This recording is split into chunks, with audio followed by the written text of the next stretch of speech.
Okay, so first thing I usually go through is scheduling on a RIS demo. That's mostly what everybody wants to see. They want to see that, and they want to be able to change the steps of following a patient through a radiology department. So first thing with scheduling, I basically just show them up how to set up a whole schedule that they want to look at. Usually I set up 4, so then they can see today's schedule for MRI, CT, mammo, and ultrasound.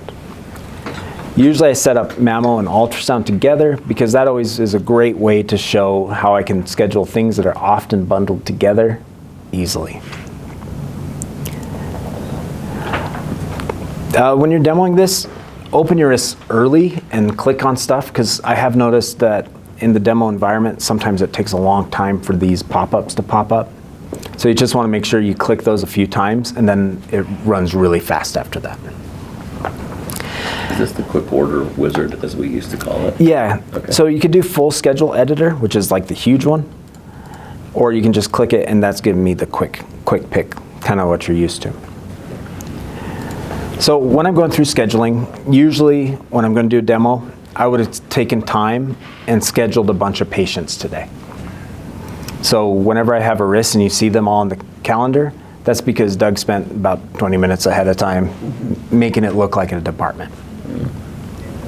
So you'll have to do that each time. We used to have a code that would move all those every single day, but we've lost that down the road somehow. So when I'm going to schedule, I can put it into a today mode. I can do it in a week mode, a month, however I want it to be. Also, I can change the time frames. So if I want, mammo to be every 10 minutes, I can do that. I could do it by each or individually. So if I do it individually, I could have my mammos are 10, my CTs are 30, and maybe my MRIs, I want to give them an hour.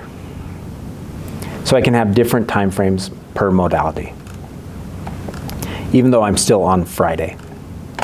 We're going to go ahead and schedule a mammo. I just click, and if a patient's been here before, as I start typing, they'll automatically pop up. So we'll grab Wicket, and they'll automatically populate their data. Also, what's nice too is any contraindications that they've had before will automatically pop up. As I'm typing in referring physicians, I can search for them by their NPI, or I can just start typing their name if they've ordered here before. I'm trying to think what my referring physician, there it is, ref. As I type those in, you can also type in their reason. So it's always screening, right?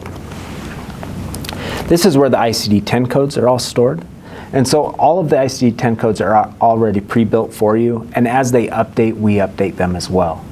Just to kind of show you how in depth we have, here is bit stung by a non-venomous insect. So everything will be in there for you. All of your standard procedures that you most commonly do are on a drop-down list, and we'll add in all the procedures that you do, and we will delete all the ones that you don't do, so then that way you're not getting stuff ordered that you don't even do at your facility. All your procedure notes can be typed in here, and you can expand it, so then if I need to have a full history, if I need to have anything for scheduling notes, I can have them in here. Also, copy and paste into that field? Yeah, you can copy and paste. Also, say I want to add some other type of procedure. I could do that too by hitting the full schedule editor. Once I hit the plus, I can add a new procedure to the group. And let's add an ultrasound. Now I'm going to find the next available time for both the ultrasound and for the mammo. Here you can have your start date and your end dates. If someone wants to have the day of the week, you can have a certain day of the week. You can exclude the weekends.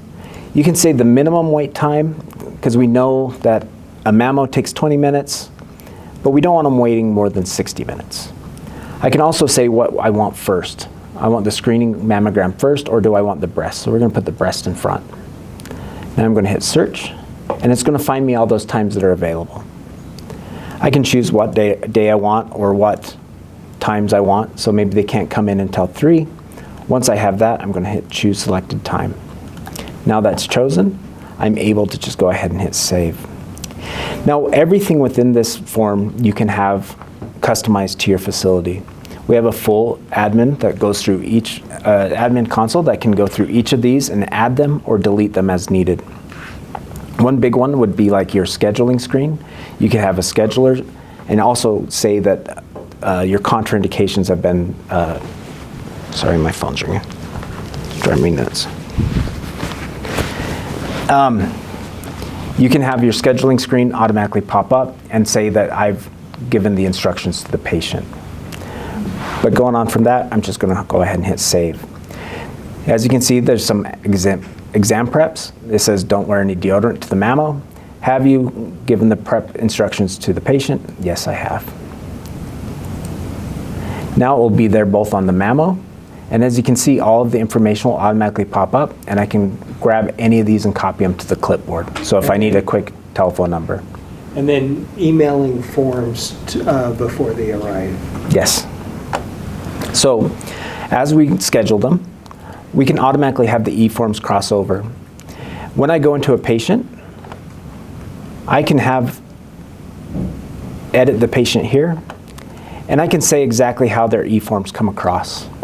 So if I want their e-forms notification to be text, I can do that. Or if I want it to be email, I can do that as well. I'll go ahead and hit finish. Of course, it says I need an email, so that's why I always have it none. If it's set to none, you can still copy or you can still print those forms out as they needed. Or you can even have it as a kiosk type situation where you hand them an iPad. To fill out the e-forms, I just right click, hit forms. It'll automatically pop up, and these are the forms that are set up for Wicket to be able to fill out. If I click at this top one here, it'll select everything, and I can either create the QR code, so if I were to scan that, it would automatically pop up. I can send it to the patient via email, or I can just fill out the forms here. As I'm going through, it'll have automatically filled in a lot of the stuff from the RIS, and you can set those up in the database. We can also have things update the database as needed. Some common ones are addresses, because people move, telephone number, because people change their phones. You can type in any of these that you need to. You can also do full draw form. So if they have a scar, they can do that. If I need to do a signature page, you can have a signature. Once I'm done with the form, I just go ahead and hit save. It'll automatically check it and move to the next form. We'll save there.